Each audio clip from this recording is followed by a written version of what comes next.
Hello, everyone. Today, Rachel and I would like to talk to you a little bit about the progress report assignment. This is a unique assignment in that it's redone every term with some slight variations based upon where you are in the project. So, why do we do a progress report? Well, you and your stakeholders are probably really busy with a lot of things. This is mostly focused on your stakeholder, which is your audience. And so it's very easy for them to lose track of where you are in the project. And so we want to make sure that at least once a term, there's a more formal report out, including a video and a written document about what you've done to date on the project. So obviously focusing most on what you've done since the last progress report, but acknowledging everything you've done to that point as well. So because of that, the content you would include in a progress report might vary.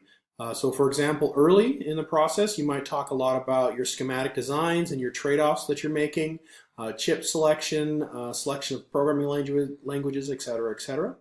Whereas in later progress reports where you're actually building and testing, you might include information about how did the last test go? How did the system perform under load, for example. So that'll vary again term to term. In terms of the video itself, so when you're presenting the video, it needs to be 5 to 7 minutes, and the video needs to be of relatively good quality. We're not looking for master video work where you go and you get some very expensive system and film your thing or whatever, but we're definitely not looking for one of you to be holding your cell phone and trying to record what people are saying. That's not going to cut it for us.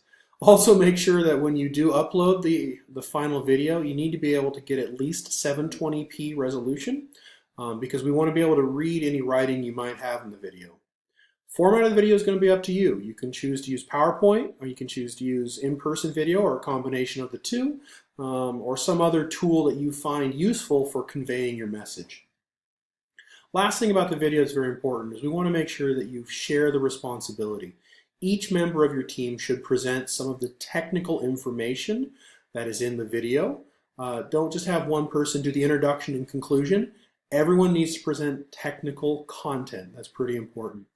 Also make sure that when you've done the video, you go through and you make sure that you've sound leveled the entire thing, because as us, the listeners, and your stakeholder, when they're listening along with their headphones in and one of you is talking really quiet and they've turned the volume up and the next person's like this, it's not good, so don't do that. And a little more about the written requirements, Rachel's going to tell you. Okay, so for the written requirements and the written portion of the report, what you'll be asked to do is basically include a summary of your progress to date. Before the main body of the report, you'll need to include an abstract. The abstract is going to be important because as a standalone, it may be cut and pasted and sent around, for example, the organization if your stakeholder wants to share information about your progress and circulate it around the organization. So this could be a very useful tool and make sure that your abstract is complete and includes all of the main points of your report in a nutshell there. Other possible points that you would include in a progress report along with the summary might be system level changes, tests passed, blocks completed, risks identified, or upcoming deadlines. Notice that this list is not exhaustive, so that there may be points of progress that you would include that are not included on this list. And then also notice that you may not have done one of the items or a few of the items on this list in the period that the report covers, and so you wouldn't include it. Like for this first report, you may not have any tests passed, for example, so you wouldn't include that in the report. As far as the language in the report and the writing, as with other documents, it should be clear and succinct. You need to have enough explanation so that your stakeholder can follow the details. But again, you want to have a balance between the explanation and the conciseness and make sure that the report isn't too wordy. It needs to be clearly organized, and each section needs to have a section heading and transitions so that the stakeholder can follow the document and be guided through the document in a way that helps to understand the information quickly and effectively. And then, as with other reports, you need to be sure to include an introduction and inclusion and conclusion, and then make sure that your paragraphs have topic sentences and concluding sentences. Okay, that's standard for all of your reports. As far as the specifics of the assignment, you're going to be getting 100 points per term for your reports.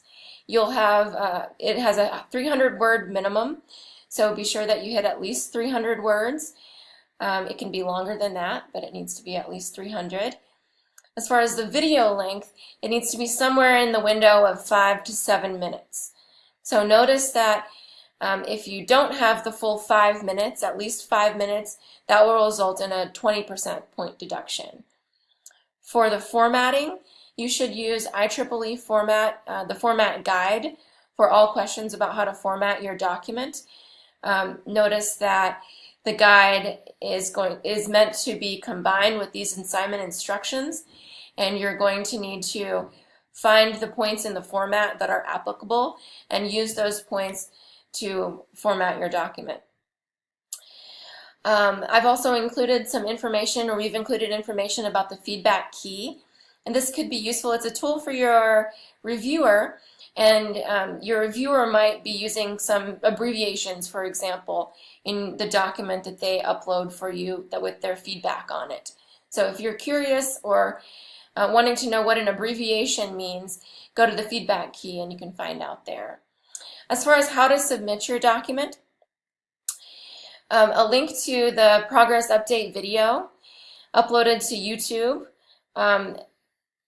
or a similar streaming service needs to be present. You also need to have an MS Word doc, or a docx would be fine.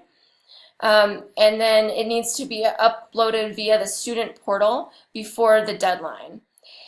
Make sure that your video has the correct permissions set so that your stakeholder can actually view the video. That's an important point. So let's talk a little bit about how we're going to evaluate both your video and your written work. So in terms of the engineering design components, so the engineering portion of this, technical accuracy is vital, and this is going to apply to technical and non-technical things. Make sure whatever you either indicate in writing or say in the presentation is actually true. So try to watch out for those slip-ups or mistakes of the tongue and correct those. You can always film it again. Well, trust us, we know how to film it again and again and again. Okay. Your design process needs to be clear. So where are you in the design process? Are you initially figuring out how the system works? Are you testing the system? What are all those different pieces?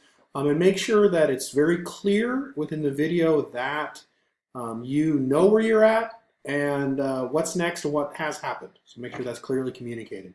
Scope, you want to make sure that everything you present, especially in the video, since the Word document is kind of a summary of the video, has all the information that's necessary, it's not missing any, and doesn't have a lot of irrelevant information. So pay attention to the content that you're including and the scope of that. Also, we want to be sure that it's a shared effort. So do all members of the project share the time equally? And again, remember, we're focusing on the technical components. So we're going to kind of look at the number of minutes, of course, but it doesn't really count if one person's doing only the introduction and conclusion. They need to do the technical information. In terms of the engineer communication components, the written portion is the same as we've seen on other documents, so that's there for you. Really no changes there, with the exception of we're not specifically looking for critical thinking in this particular rubric. But the presentation rubric is new for you, so I'm going to let Rachel talk all about that. Great. So as far as the presentation rubric, you will need to include a purpose statement somewhere in your video.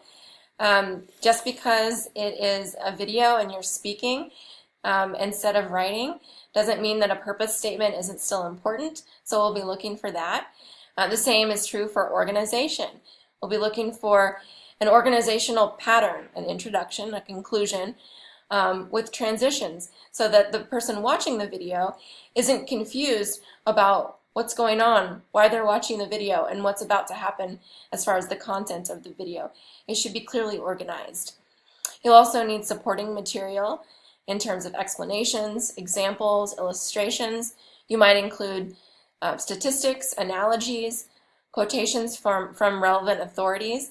And we're really looking for a professional quality report here, a progress report that highlights the work that you've done in a professional way. You need to make appropriate reference to any information or analysis that supports your presentation or establishes your credibility on the topic. Be sure to use appropriate language. You might use imaginative language, something memorable or compelling, something that is creative in terms of capturing the attention of the audience. Okay, and finally, keep it clean though. Absolutely, yes. And so finally, delivery. We'll also be evaluating your delivery techniques. So things like your posture, your eye contact, any kind of gestures that you make, or vocal expressions. Make sure that they're professional in tone and polished. So we'll be looking at that too. All right, that's all the information that we have for you on this assignment, and we wish you all the best of luck.